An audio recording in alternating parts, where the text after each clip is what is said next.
Selamat pagi, Yusat. Ya, selalu tidak pernah bosan-bosan saya ketemu Pak Andi hari ini. Jangan sampai bosan.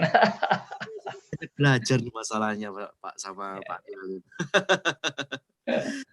Baik, kita akan buka dengan doa dan pendahuluan ya, boleh dibuka oleh Pak.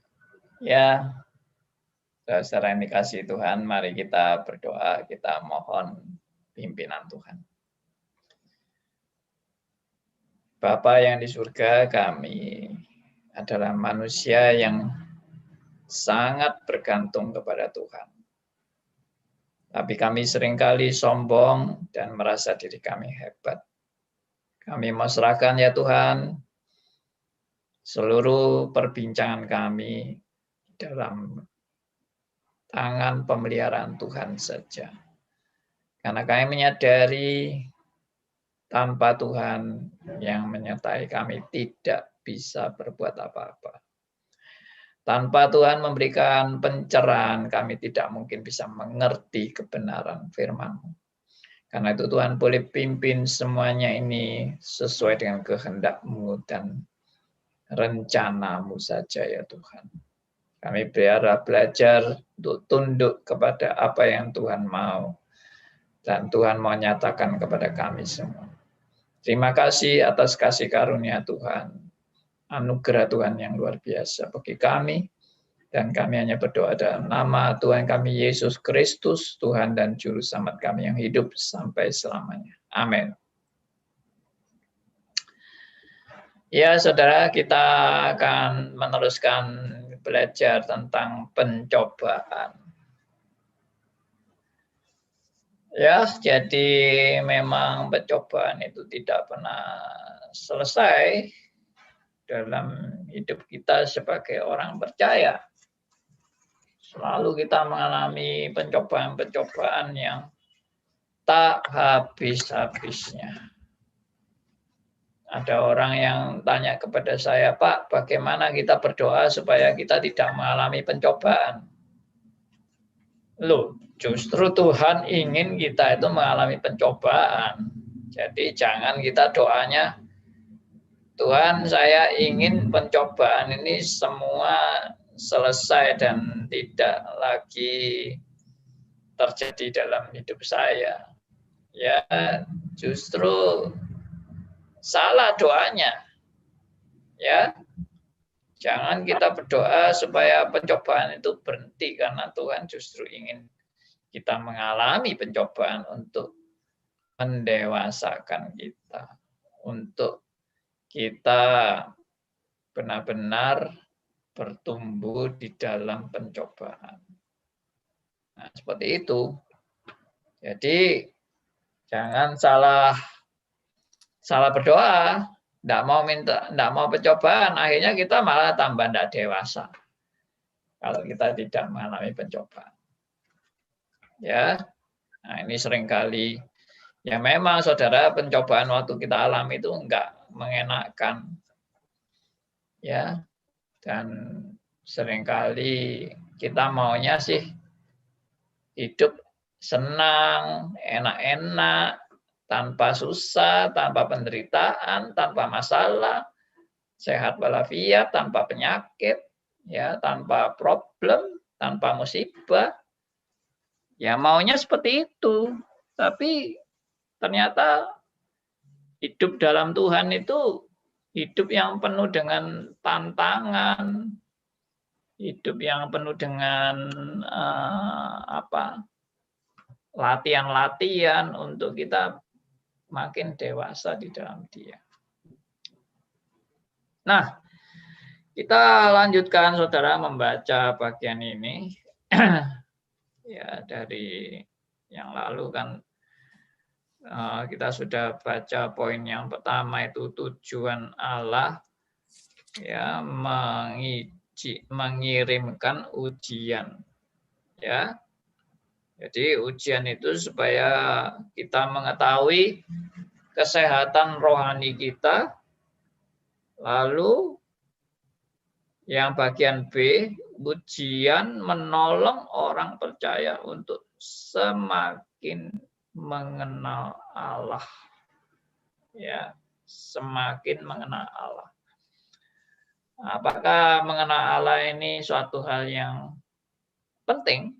Oh ya, jawabannya amat sangat penting. Kenapa? Karena kalau kita mengenal Allah yang keliru, berarti yang kita sembah selama ini juga Allah yang keliru dong. Dan kita tertuju kepada Allah yang salah dong, bukan Allah yang benar. Dan itu justru fatal. Hidup orang Kristen yang mengarah kepada Allah yang salah itu kefatalan. Saudara tentu tidak mau fatal kan? Contohnya aja salah alamat. Ya, itu kan fatal, itu salah alamat. Ya, saudara mau kirim transfer uang, salah nomor transfer. Wah, itu fatal sekali. Apalagi kalau uangnya itu miliaran. Ya, memang tidak ada transfer langsung miliar gitu ya. Tapi dengan jumlah yang besar, kalau keliru alamatnya itu fatal. Demikian juga saudara menyembah Allah. Allah yang bukan Allah. Allah yang bukan diperkenalkan oleh Alkitab. Nah, itu fatal sekali. Jadi pencobaan itu tujuannya supaya Anda dan saya makin mengenal siapa Allah kita. Ya memang, kalau orang tidak pernah mengalami pergumulan kan tidak tahu Allahnya.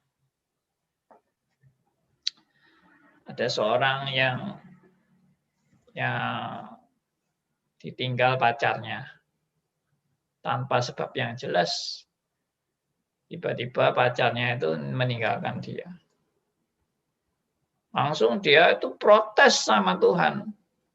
Tuhan, katanya Engkau mengasihi aku. Kenapa kok pacarku meninggalkan aku? Ya, dia wanita. Dan memang wanita kan biasanya di pihak yang lemah kan. Kalau ditinggal pacarnya ya sudah, mau apa lagi? Masa mau ngejar-ngejar terus? Ya, dan dia sedih sekali, dia berduka sekali, dia protes sama Tuhan. Tuhan, di mana kasih-Mu? Di mana penyertaan-Mu? Di mana janji-janji-Mu yang akan melindungi anak-anaknya? Kenapa sekarang saya mengalami penderitaan dan banyak kesusahan? Sehingga saya ditinggal oleh pacar saya.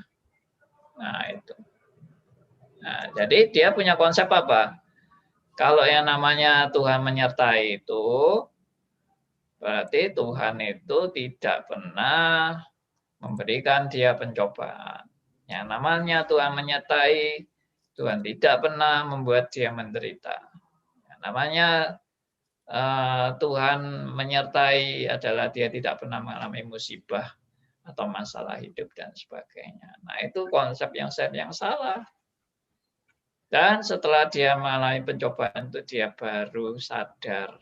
Selama ini dia keliru menyembah Allah. Jadi kalau tidak pernah mengalami pencobaan, dia nggak tahu kalau dia salah. Dia pikir Tuhan itu baik, dia sama pacarnya juga terus hubungannya baik terus, ya toh. Nggak pernah mengalami susah. Oh, Tuhan tuh baik. Baiknya Tuhan tuh yaitu pokoknya permintaanku selalu dikabulkan. Aku minta apa Tuhan kasih. Aku mau dapat musibah, Tuhan hindarkan aku dari musibah. Aku mau dapat penyakit, Tuhan hindarkan aku dari penyakit. Ya, aku mau mati, Tuhan hindarkan aku dari kematian. Ya itu namanya Tuhan baik. Tapi kalau seperti itu konsepnya, suatu saat kita benar-benar menghadapi kematian, pasti waktu itu kita anggap Tuhan itu jahat. Kenapa kok saya harus menghadapi kematian?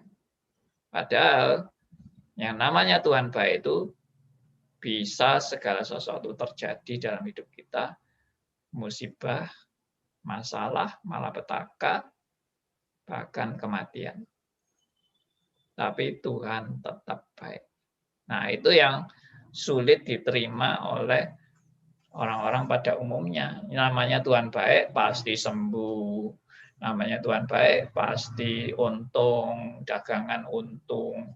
Namanya Tuhan baik, pasti terhindar dari musibah, terhindar dari kebanjiran, terhindar dari gempa bumi, terhindar dari gunung meletus, terhindar dari tsunami. Itu namanya Tuhan baik. Tapi kalau zaman sekarang kan terhindar dari COVID-19, itu namanya Tuhan baik. Kalau Tuhan baik, aku harus sembuh dari penyakitku. Aku harus sembuh dari COVID-19. Ya, kalau tidak sembuh, ya berarti Tuhan jahat toh. Nah, itu konsepnya keliru semua. Nah, jadi pencobaan itu justru baik buat saudara dan saya. Ya. Nah, itu mari kita baca kembali poin B itu halaman ke-5. Poin B dibaca ulang. Kemudian kita masuk pada poin yang kedua. Oke, poin B. Ujian menolong orang percaya untuk semakin mengenal Allah. Poin yang pertama, hanya Allah yang dapat menghindarkan orang percaya dari kejatuhan ke dalam dosa.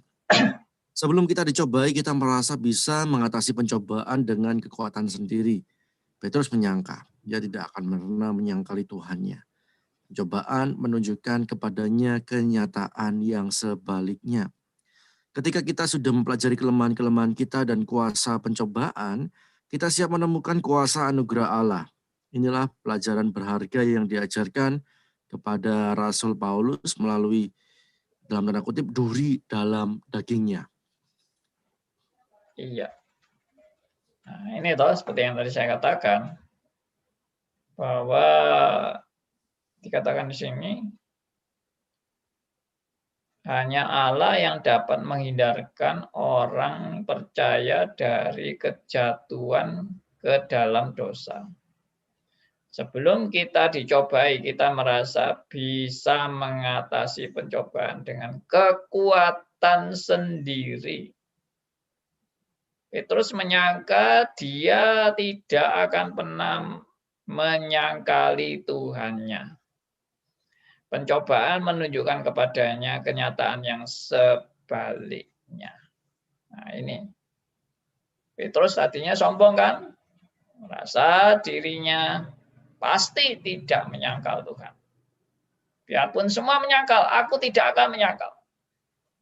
Wah, ini omongan hebat. Omongan komitmen dan kesetiaan. Mestinya Tuhan tuh memuji-muji Petrus. Hebat kamu Petrus. Kamu memang muridku yang berani mati. Ya, tidak akan menyangkal aku dan sebagainya.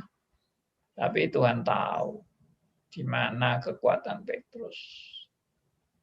Tuhan juga tahu di mana kekuatan saudara dan saya. Jangan sombong. Jangan merasa diri hebat. Kamu itu cuma debu. Ya, yang sebentar terbang lenyap. Kamu cuma seperti uap yang sebentar kelihatan langsung habis. Kamu seperti bunga rumput yang umurnya cuma sehari, kemudian diinjak-injak orang. Apanya yang mau dibanggakan dari manusia? Kehebatan-kehebatanmu, kepandaianmu, kemampuanmu, ya, dan lain-lain. Semua akan ditunjukkan Allah. Kamu bukan apa-apa. Hanya Tuhan saja yang menjadi kekuatanmu. Nah itu.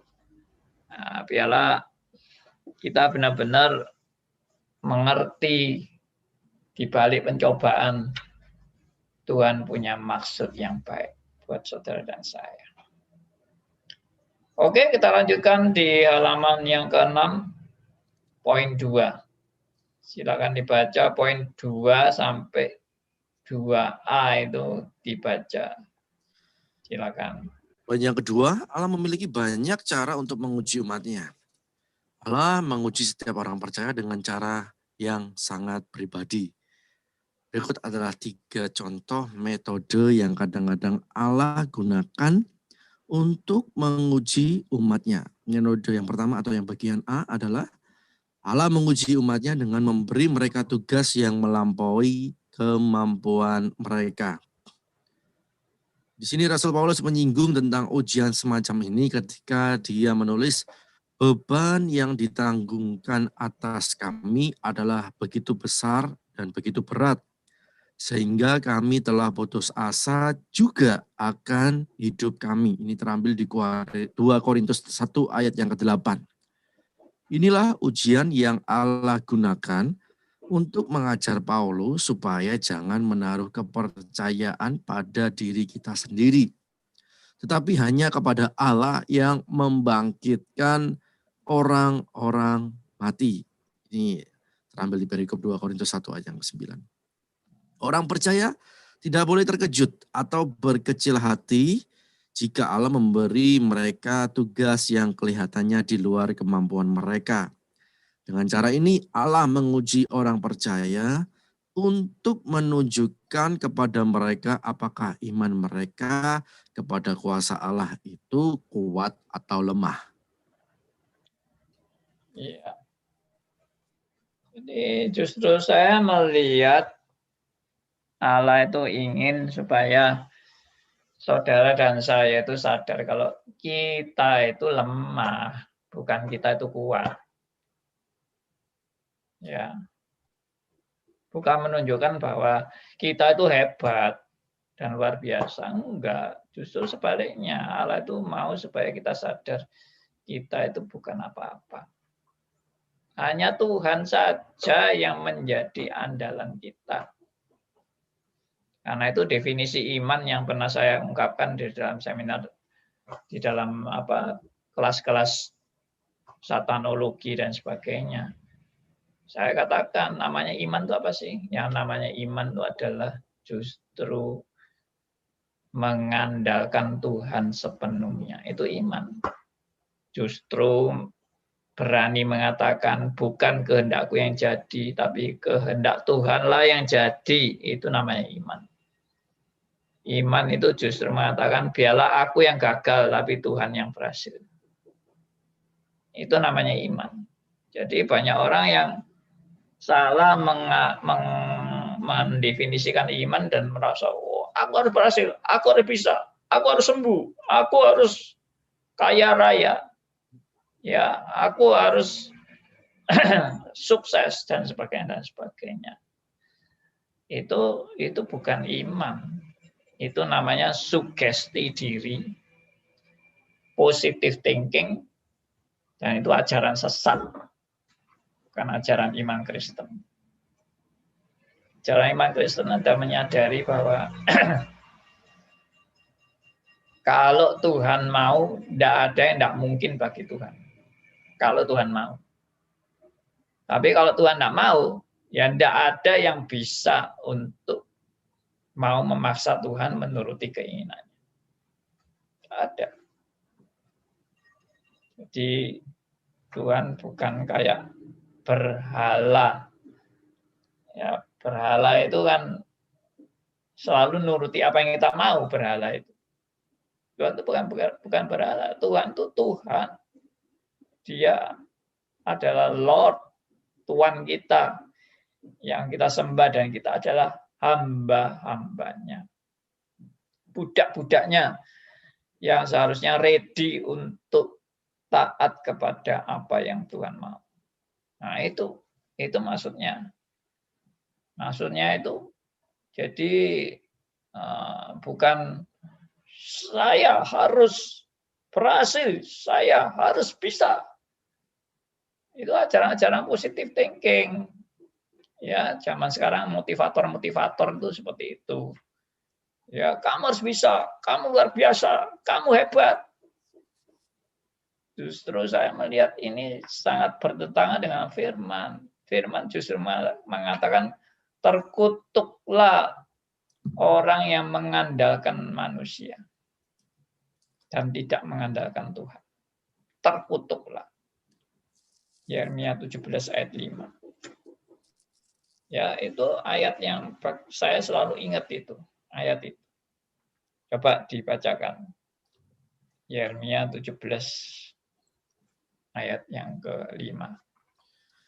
Yeremia 17 ayat yang kelima, beginilah firman Tuhan, terkutuklah orang yang mengandalkan manusia, yang mengandalkan kekuatannya sendiri, dan yang hatinya menjauh daripada Tuhan. Ya,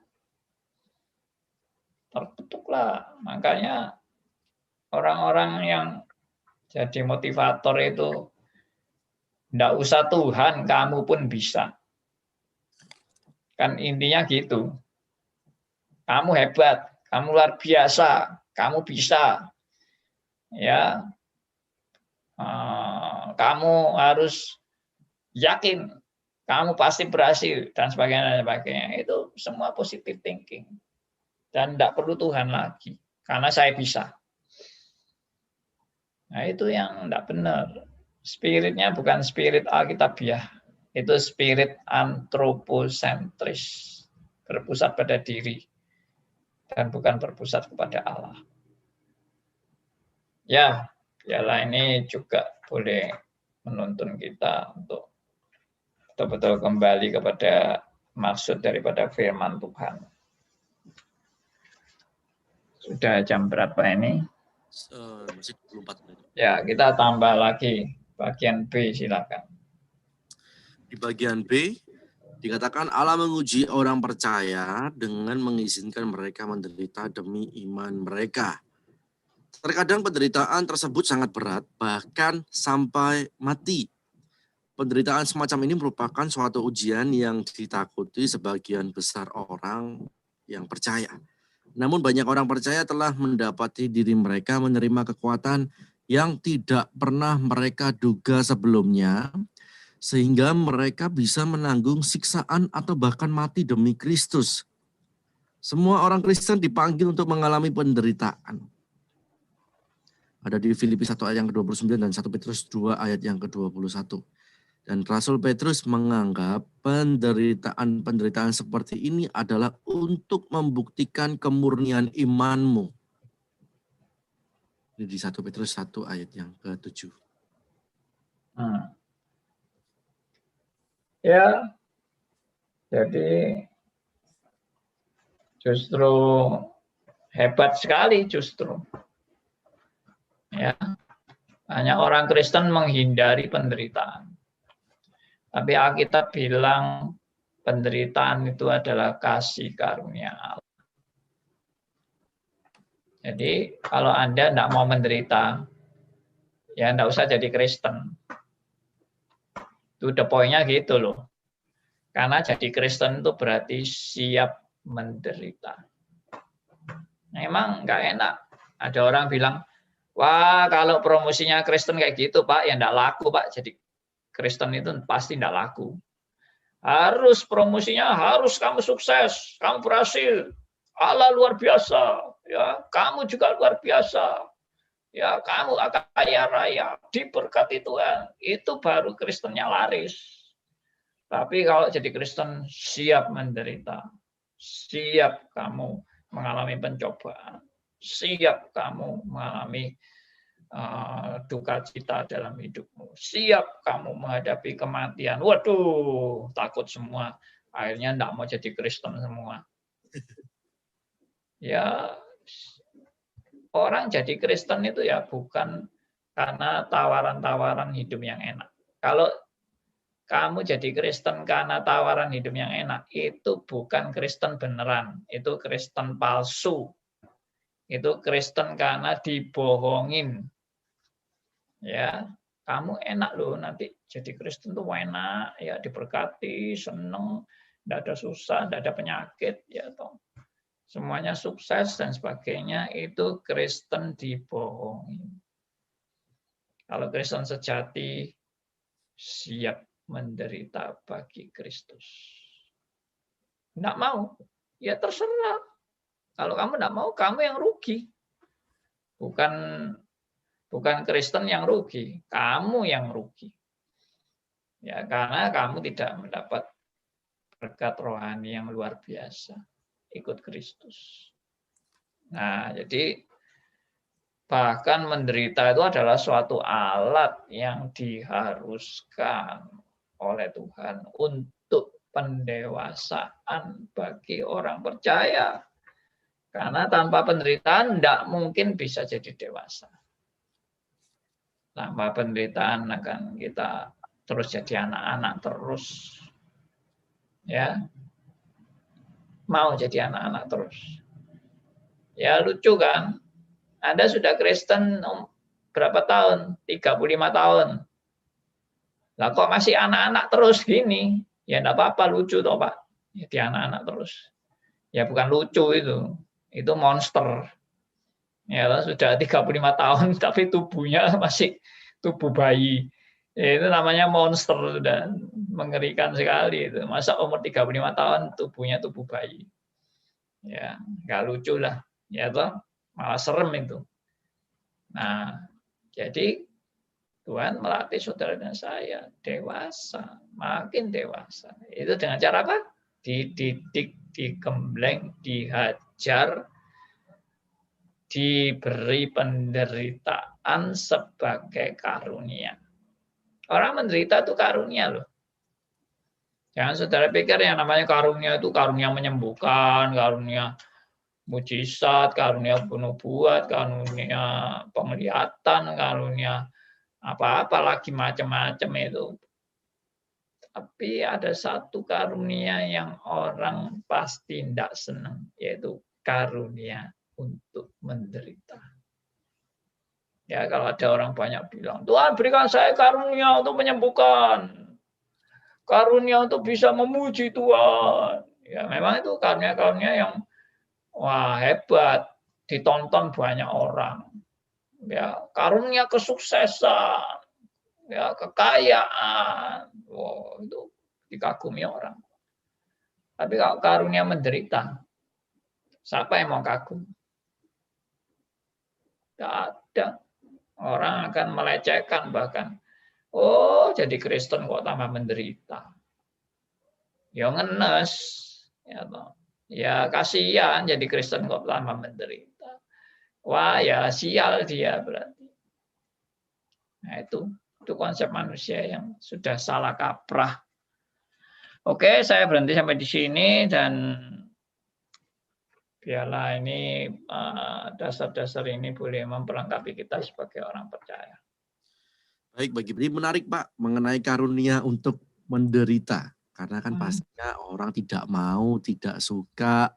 Kemudian kalau bisa ya yang sukses. Kenapa kok harus menderita? Nah, ternyata Tuhan juga ingin menghendaki kita ini untuk menderita seperti yang dipaparkan tadi adalah untuk mendewasakan kita.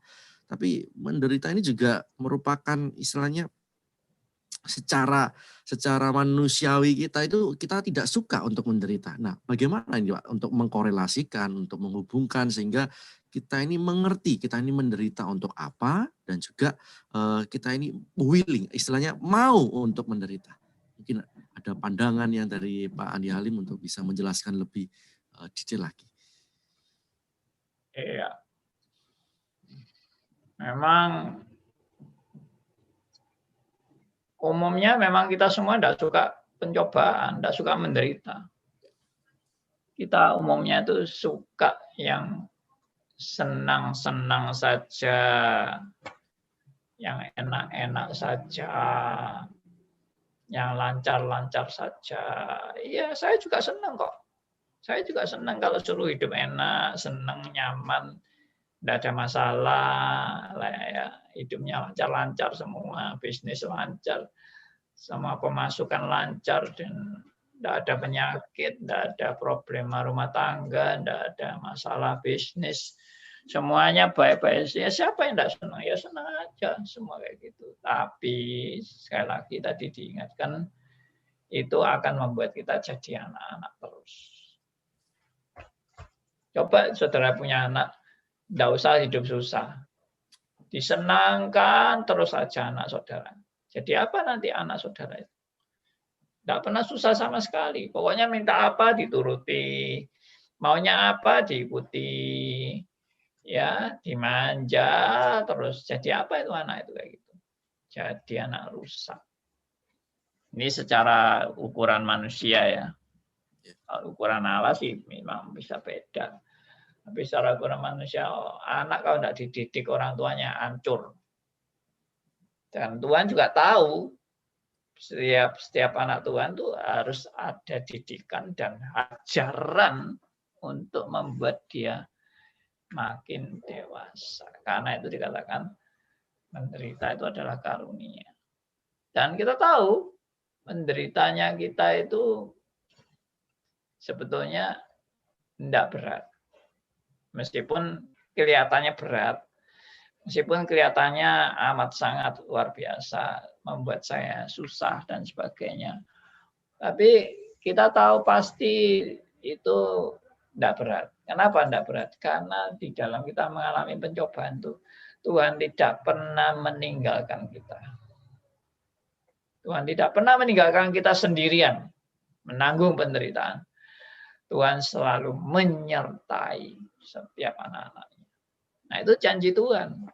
Itu yang harus kita pegang dalam mengalami penderitaan itu. Yang harus kita pegang adalah percaya bahwa Tuhan selalu menyertai dan tidak pernah meninggalkan anak-anaknya walaupun menghadapi masalah berat, ya, lembah bayang-bayang maut, bahkan kehancuran, bahkan lebih dari kehancuran, yaitu kematian.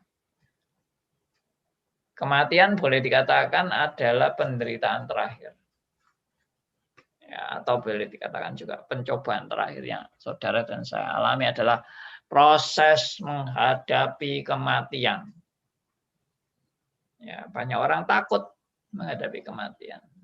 Ya, saya pun juga sebagai manusia biasa pun juga bisa takut. Tapi Tuhan mengajarkan kepada saudara dan saya bahwa kematian itu bukan sial, tapi kematian itu menguntung. Bagiku hidup adalah Kristus, mati adalah keuntungan. Ya, Filipi 1 ayat 21. Ya, itu janji Tuhan yang dinyatakan melalui Rasul Paulus. Bagiku hidup adalah Kristus dan mati adalah keuntungan. Jadi orang percaya, jangan saudara merasa sendirian, jangan saudara merasa menderita susah tanpa ada pertolongan dari Tuhan. Enggak, Tuhan tetap menyertai apapun yang terjadi. Itu beri satu sisi yang penting yang saudara dan saya harus percaya, bahwa apapun yang terjadi, Tuhan menyertai. Tuhan tetap sebagai gembala yang baik, apapun yang terjadi. Tuhan tidak pernah meninggalkan domba-dombanya, apapun yang terjadi. Nah, itu sebagai jaminan yang untuk pada saat kita mengalami penderitaan, dan kita justru dengan penderitaan seperti itu kita justru mengalami secara konkret yang namanya pertolongan dari Tuhan. Kalau saudara dan saya tidak pernah mengalami penderitaan yang berat, yang membuat saudara mungkin berteriak minta tolong sama Tuhan, saudara mungkin tidak pernah mengalami yang namanya penyertaan Tuhan secara konkret dan nyata dalam hidup. Nah, itu baru terjadi setelah ada pencobaan-pencobaan itu. Jadi justru pencobaan itu adalah anugerah. Anugerah dari Tuhan. Penderitaan itu anugerah dari Tuhan. Ya, itu bukan barang sial. Itu justru berkat. Ya, jadi ini konsep-konsep ini diputar balik. Ya, kita biasanya menganggap, sakit penyakit ini sial, sakit penyakit ini terkutuk. Saya harus usir sakit penyakit. Ya, saya mau dibebaskan dari semua penderitaan, dari semua sakit penyakit, dari semua pencobaan. Saya mau dibebaskan.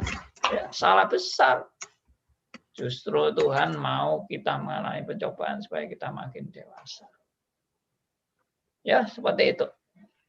Oke.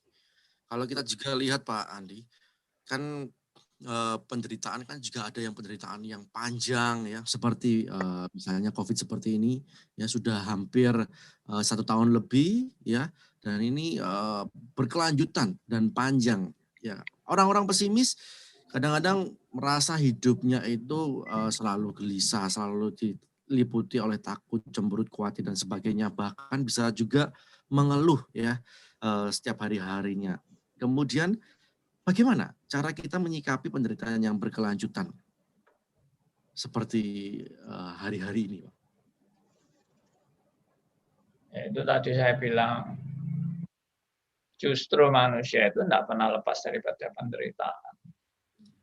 Jadi kalau kita mau penderitaan berhenti, malah tambah rugi. Karena Anda dilepaskan dari karunia penderitaan itu. Tapi mau menderita atau tidak menderita itu kan bukan tergantung pada kita, tergantung pada pilihan kita, tapi tergantung kepada apa yang Tuhan mau. Dan saya percaya kalau kita adalah anak-anak Tuhan, pasti kita juga akan mengalami pencobaan-pencobaan itu. Dan kalau bagaimana kalau berkelanjutan, ya tidak apa-apa. Harus siap berkelanjutan. Biarpun tidak ada COVID-19, penderitaan kita tidak pernah selesai seumur hidup sampai mati. Siap ya, Pak. Nah, lalu bagaimana itu menghadapi seperti itu? Ya, jalani aja dengan tetap percaya Tuhan gembalaku yang baik dan tidak pernah meninggalkan domba-dombanya. Itu. Coba baca Mazmur 23 itu. Ya, terutama ayat 4. Coba tolong bacakan ayat 1 sampai ayat 4. Mazmur 23. Ayat 1 sampai 4 dengan perikop Tuhan gembalaku yang baik. Mazmur Daud, Tuhan adalah gembalaku, takkan kekurangan aku. Ia membaringkan aku di padang yang berumput hijau. Ia membimbing aku ke air yang tenang. Ia menyegarkan jiwaku. Ia menuntun aku di jalan yang benar oleh karena namanya. Sekalipun aku berjalan dalam lembah kekelaman, aku tidak takut bahaya, sebab engkau besertaku. Gadamu dan tongkatmu, itulah yang menghibur aku. Iya. Ayat yang sangat bagus kan. Dan ini bukan hanya sekedar hiburan kosong. Ini adalah kebenaran. Tuhan memang membawa kita kepada padang rumput yang hijau dan membimbing kita ke air yang tenang. Dia menyegarkan jiwaku, menuntun aku di jalan yang benar. Dan ayat 4-nya itu yang seru tadi saya bilang. Ayat 4 ini, sekalipun aku berjalan dalam lembah kekelaman atau lembah bayang-bayang maut, itu di dalam terjemahan lama itu disebut lembah bayang-bayang maut. Akhirnya artinya suatu pencobaan yang sudah nyenggol-nyenggol maut itu, yaitu kematian. Ya. Tapi ya walaupun kita sudah sampai mengalami pencobaan yang demikian hebatnya, ya, tapi Tuhan tetap beserta aku.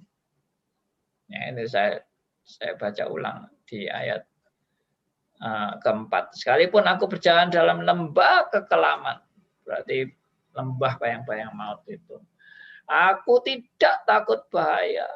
Tidak takut bahaya. Nah, kenapa kok tidak takut bahaya? Sebab engkau besertaku. Gadamu dan tongkatmu itulah yang menghibur aku. Nah, ini kuncinya apa? Kuncinya sebab engkau besertaku. Kata-kata ini kelihatannya biasa, tapi ini justru kuncinya.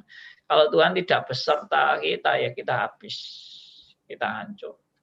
Kalau Tuhan tidak memelihara kita, ya kita pasti sudah lenyap dari dulu.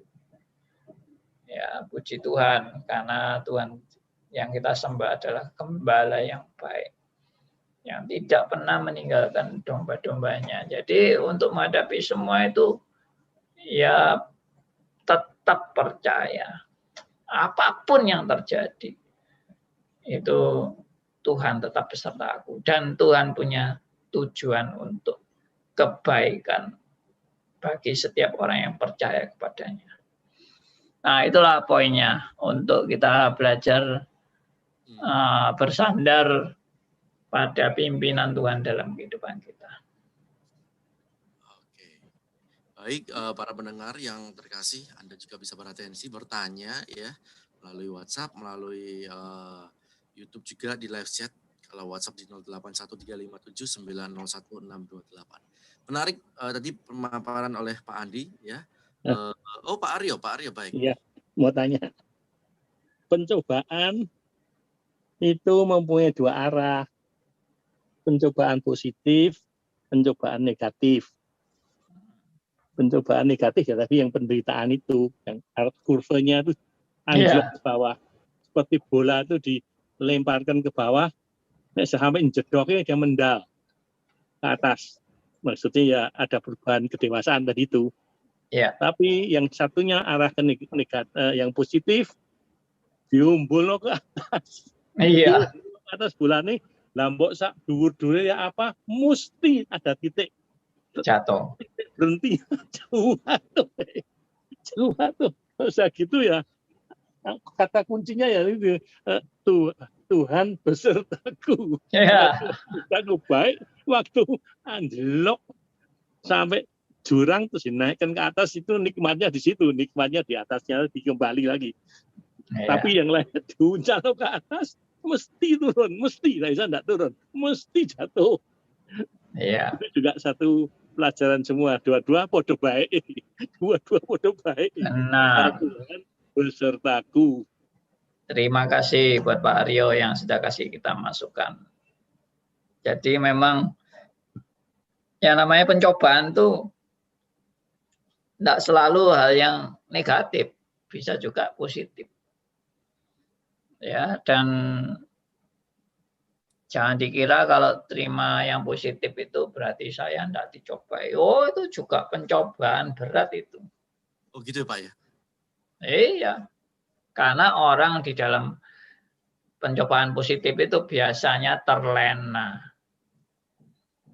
Ya, terlena menikmati enaknya hidup, ya toh, enaknya harta yang banyak, ya, enaknya kesehatan dan sebagainya. Nah, itu terlena itu. Bahaya itu kalau diterus-terusin itu bisa terjebak. Sama lah. Kalau tidak ada kasih karunia, kesimpulannya gini, kalau tidak ada kasih karunia Allah, baik pencobaan positif, baik negatif membawa kita semua kepada hal yang negatif. Ya, kalau orang menderita terus, lama-lama juga bisa jengkel sama Tuhan atau bahkan memaki-maki Tuhan, bahkan meninggalkan Tuhan. Banyak itu orang yang mengalami pencobaan yang meninggalkan Tuhan dan tidak mau ikut Tuhan lagi. Ya, karena bagi dia Tuhan itu selalu harusnya kasih dia permintaan-permintaannya dia dikabulkan, itu Tuhan yang baik namanya. Kalau Tuhan tidak mau mengabulkan ya itu Tuhan itu berarti jahat. Hanya dia kecewa sama Tuhan dan meninggalkan Tuhan. Ya itu namanya orang tidak dapat kasih karunia. Tapi orang kalau tetap di dalam kasih karunia, mengalami penderitaan, kesulitan, hambatan, masalah hidup, dia tetap percaya Tuhan itu selalu baik bagi dia.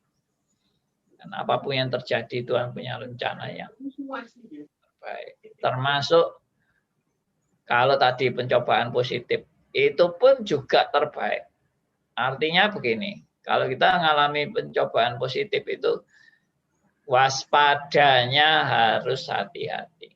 Karena Pak Aryo tadi bilang kalau bisa diumbulkan ke atas, sebentar lagi kamu jatuh. Sebentar lagi terbang Pak ya?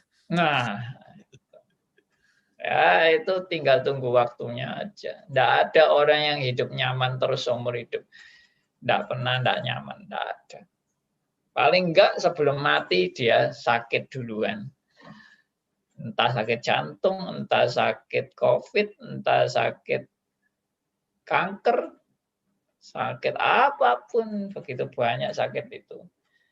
Ya, dan Tuhan mengizinkan kita mengalami semua itu untuk kebaikan bagi setiap anak-anaknya. Oke. Tadi juga menarik Pak yang dipaparkan. Kalau melalui buku ini ya, ternyata Allah menguji umatnya dengan memberi mereka tugas yang melampaui kemampuan mereka. Tadi juga dikatakan di 2 Korintus 1 ayat yang 8, beban yang ditanggungkan atas kami adalah begitu besar dan begitu berat, sehingga kami telah putus asa juga akan hidup kami. Sedangkan ada juga dipaparkan kalau ternyata penderitaan, pencobaan dalam kehidupan kita ini juga kadang sebenarnya mampu kita atasi.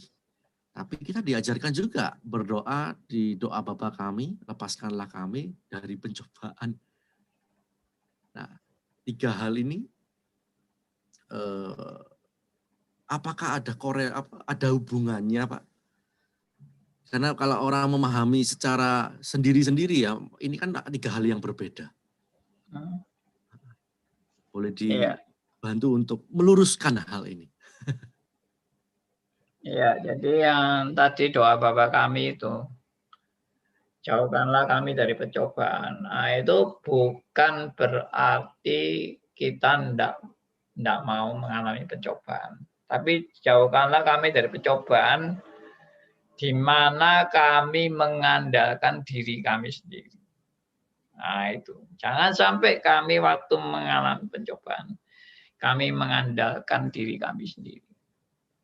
Dan kami melupakan Tuhan. Yang kedua, jangan sampai kami mengalami pencobaan yang kami benar-benar tidak kuat menghadapinya. Ya, artinya sadar diri bahwa di dalam mengalami pencobaan kita ini orang yang sangat lemah dan tidak berdaya. Itu yang justru Tuhan mau mendidik saudara dan saya untuk menyadari kita ini sama sekali tidak mampu apa-apa. Ya, jadi justru itu baik. Menyadari dirinya tidak mampu itu baik. Daripada menyadari dirinya mampu. Tapi mampunya ngawur, mampunya tersesat, mampunya tidak sesuai dengan firman. Itu namanya bukan mampu, itu namanya tersesat. Kamu kelihatannya mampu, tapi kamu di jalan yang salah. Nah, itu yang kita harus hati-hati. Spiritnya bukan spirit antroposentris. Spiritnya adalah teosentris. Semua berpusat untuk kemuliaan bagi Allah. Ya, terpujilah nama Tuhan. Ya. Jadi tadi apa ayat yang lain selain doa Bapa kami tadi apa? Di 2 Korintus 1 ayat yang ke-8, tadi juga di bukunya mengenai pencobaan yang bagian A kan Allah menguji umatnya untuk memberi mereka tugas yang melampaui kemampuan mereka. Juga dikatakan di 2 Korintus 1 ayat yang ke-8, beban yang ditanggungkan atas kami adalah begitu besar dan berat, sehingga kami telah putus asa juga akan hidup kami. Jadi Rasul kan juga mengalami penderitaan sehingga merasa putus asa, bahkan merasa begitu berat, begitu besar seperti itu.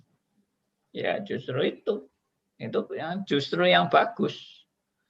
Merasa tidak kuat, merasa tidak mampu, merasa bahwa saya tidak sanggup mengatasi semua itu. Supaya apa? Dengan Anda sadar Anda tidak sanggup, Anda tidak berkuasa, Anda tidak akan kuat menghadapi semuanya itu supaya Anda akhirnya kembali kepada mengandalkan Allah yang sesungguhnya. Jadi bukan supaya Anda mengandalkan diri sendiri, tidak. Supaya Anda mengandalkan Tuhan. Itu yang maksudnya Tuhan. Ya, maksud Tuhan itu supaya kamu dengan merasa dirimu tidak berdaya, kamu kembali kepada gembala yang baik. Itu poinnya, selalu poinnya itu. Bukan saya bisa, saya luar biasa, saya pasti sanggup. Ya, memang selalu bolak-balik ngomongnya juga sama. Tuhan Maha Kuasa, Tuhan bisa. Tapi Tuhan Maha Kuasa, Tuhan bisa untuk nuruti keinginan kamu. Nah, itu sudah tidak benar. Kalau Anda berkata, Tuhan Maha Kuasa, Tuhan bisa. Bisa apa? Melakukan apa yang Tuhan mau. Bukan melakukan apa yang saya mau. Kalau Anda sudah bilang, saya pasti sembuh, itu sudah bukan Tuhan yang mau, itu kamu yang mau. Nah, itu yang tidak benar. Tuhan ingin supaya kita submit dan tunduk kepada apa yang Tuhan mau. Nah, itu baru namanya mengandalkan Tuhan. Ya, pencobaan itu sampai membuat kita merasa benar-benar tidak kuat. Di dalam menyadari diri tidak kuat, kita baru mengandalkan Tuhan. Kalau kita merasa kuat, kita tidak perlu Tuhan, kita bisa. Justru karena tidak kuat, saya sadar saya bukan apa-apa. Saya hanya mengandalkan Tuhan saja. Dan bukan apa yang saya mau, tapi yang Tuhan mau. Itulah yang paling diutamakan. Oke?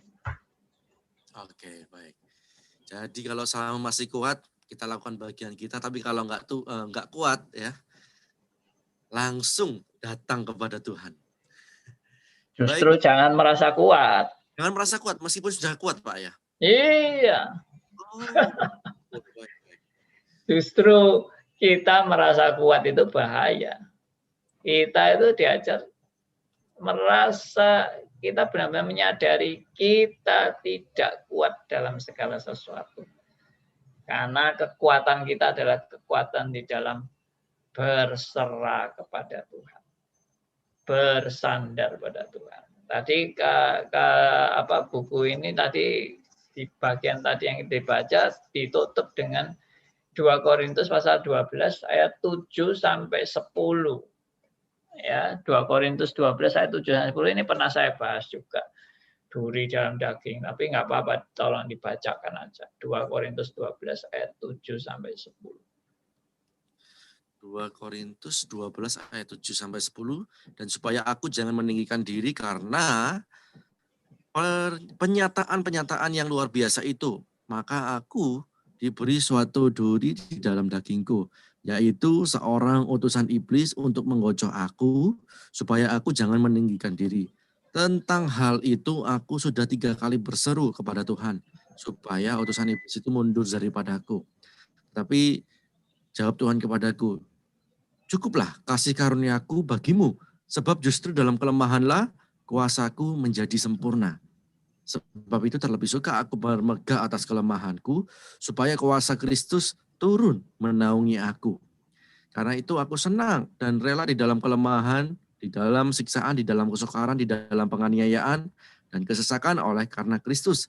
Sebab jika aku lemah, maka aku kuat. Ya, itu kalimat terakhir.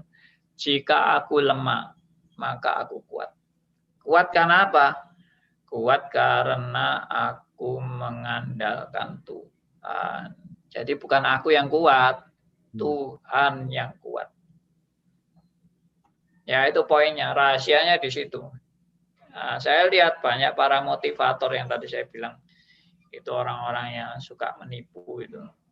Kamu bisa, kamu kuat, kamu luar biasa, ya, kamu hebat, dan sebagainya. Itu kan gaya-gaya motivator itu kan, ya memang tujuannya supaya dia bisa menghasilkan pemasaran yang sebanyak-banyaknya. Kalau caranya menghasilkan pemasaran sebanyak-banyaknya, ya orang harus dimotivasi. Kamu hebat, kamu luar biasa, kamu bisa, ya, kamu punya kemampuan, kamu pasti berhasil dan sebagainya. Itu memang untuk menyemangati orang supaya jual barang-barang produknya dia. Ya memang kalau lemes-lemesan gitu ya orang juga lemes menjual barangnya, ya kan. Orang menjual barang harus semangat, ya toh. Tapi itu tidak bisa dimasukkan dalam iman Kristen untuk mengandalkan diri sendiri. Tidak bisa, tidak benar. Saya lihat tuh banyak orang Kristen, hamba Tuhan Kristen yang jadi motivator. Motivator untuk apa? Untuk jemaatnya, supaya jemaatnya banyak yang datang. Jemaatnya supaya juga tambah kaya raya, diberkati. Akhirnya dimotivator terus untuk hidup sukses, hidup enak, hidup berhasil, hidup makmur, ya, hidup sembuh dari segala penyakit. dan sebagainya, selalu itu orientasinya. Dan bagi dia inilah kunci keberhasilan, inilah kunci kesuksesan gereja yang berkembang dan sebagainya. Itu sama dengan pembohongan. Maaf, saya harus bilang terang-terangan, banyak gereja melakukan pembohongan karena yang dijanjikan itu janji-janji yang tidak benar, yang tidak alkitabiah. Nah, sekarang coba gereja-gereja yang suka pembohongan itu sekarang dilatih untuk berani mengatakan kebenaran. Ikut Yesus berarti siap menderita. Saya lihat melalui COVID-19 ini sudah banyak gereja yang berubah. Ya, tidak lagi berorientasi kepada kesuksesan, keberhasilan, kekayaan, kesehatan jasmani, sudah tidak lagi berorientasi kepada itu karena sudah sadar dirinya tidak mungkin bisa mengusir COVID-19. Itu. Ya, kita doakanlah supaya hamba-hamba Tuhan yang dulunya terkenal tukang menyembuhkan, suatu saat dia bisa sadar. Oke. Baik, sudah selesai. 10 tepat ya. Terima kasih pemaparan dari Pak An. Oke, sudah lewat waktunya dan mari kita bersyukur dan tutup dalam doa. Bapa yang di surga, kami kembali ke dalam tangan-Mu. Kami kembali diingatkan oleh Tuhan akan firman Tuhan yang sudah banyak menyadarkan dan menginsyafkan kami untuk kami bersandar hanya kepada Tuhan saja. Ampuni kami orang-orang yang banyak kelemahan, kekurangan, dan bahkan dosa-dosa ini. Tapi Tuhan selalu mengasihi kami dan tidak pernah meninggalkan kami. Kami serahkan doa kami dan seluruh kehidupan kami di tangan kasih dan pemeliharaan Tuhan saja. Dalam nama Tuhan kami Yesus Kristus, Tuhan dan Juru Selamat kami yang hidup, kami berdoa. Amin. Selamat pagi dan selamat pagi, sampai jumpa kembali. Tuhan berkati.